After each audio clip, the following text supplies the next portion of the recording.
Assalamualaikum dan hai semua. Nama saya Nur Alia Isyirah binti Jamil Aris.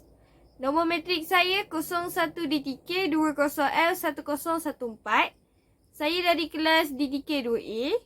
Saya perlu menjalankan eksperimen bagi kursus semiconductor device, iaitu eksperimen 2. Eksperimen 2 ialah diode application.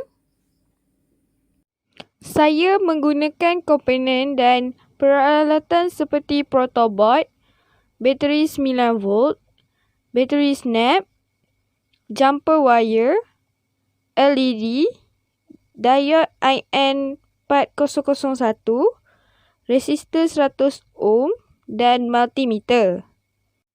Pertama sekali, saya akan menjalankan eksperimen bahagian 2A iaitu forward bias dengan meletakkan komponen seperti yang dinyatakan di dalam lab sheet dan template ini. Saya akan teruskan eksperimen ini dengan meletakkan template beserta mencucuk paku payung plastik ke atas protoboard supaya tidak bergerak. Kemudian saya meletakkan resistor 100 ohm, diode IN4001, LED, jumper wire dan bateri snap.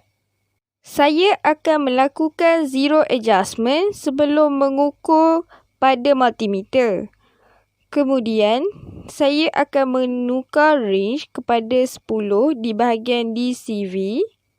Saya akan mengukur bateri voltage dengan meletakkan probe merah ke bahagian positif bateri dan probe hitam ke bahagian negatif bateri.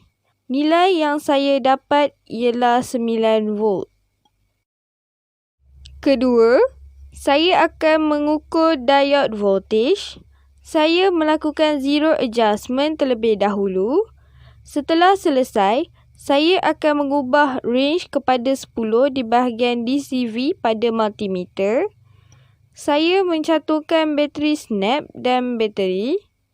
Saya meletakkan probe merah di bahagian positif diode dan probe hitam di bahagian negatif diode. LED menyala. Nilai yang saya dapat ialah 0.7V. Ketiga, saya akan mengukur current. Saya melakukan zero adjustment. Kemudian saya mengubah range kepada 250 di bahagian DCMA. Pada multimeter, saya melakukan short circuit dengan mengeluarkan kaki positif diode di bahagian lain atas protoboard. Saya mencantumkan bateri snap dan bateri. Saya meletakkan probe merah di bahagian resistor dan probe hitam di bahagian kaki diode yang berada di bahagian lain. LED menyala. Nilai yang saya dapat ialah 50 mili. Kemudian, saya akan menjalankan eksperimen 2 bahagian 2B iaitu reverse bias. Ini dengan komponen seperti yang dinyatakan di dalam lab sheet dan template ini.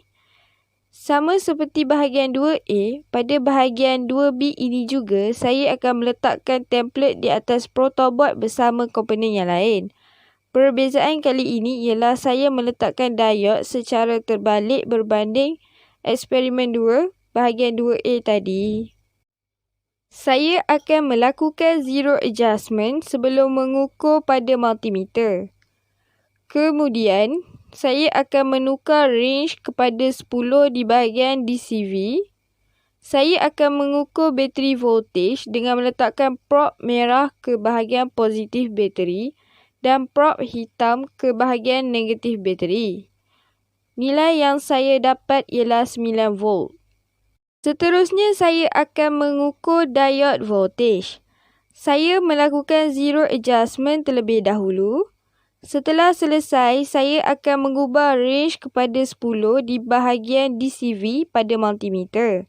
Saya akan mencantumkan bateri snap dan bateri. Saya meletakkan probe merah di bahagian negatif diode dan probe hitam di bahagian positif diode.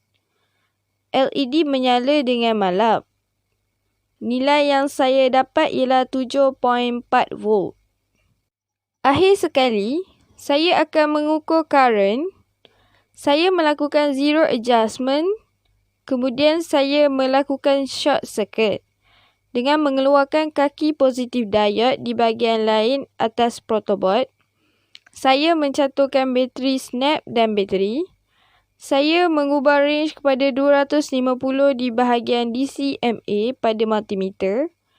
Saya meletakkan probe merah di bahagian kaki resistor dan probe hitam di bahagian kaki diode yang berada di bahagian lain. LED tidak menyala. Nilai yang saya dapat ialah 0 mA. Ini adalah hasil keputusan akhir eksperimen 2 bagi tabel 2.0 iaitu forward bias. Bateri voltage ialah 9 volt, diode voltage ialah 0.7 volt dan current ialah 50 mA. LED berfungsi dengan baik sewaktu eksperimen kerana ianya menyala. Bagi tabel 2.1 iaitu reverse bias, bateri voltage ialah 9 volt, diode voltage ialah 7.4 volt dan current ialah 0 mA. LED tidak berfungsi dengan baik kerana meskipun LED tersebut menyala, namun begitu ianya berada di dalam keadaan yang malap.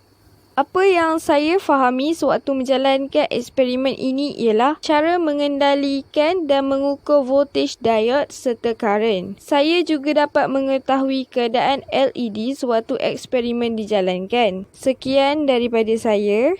Terima kasih.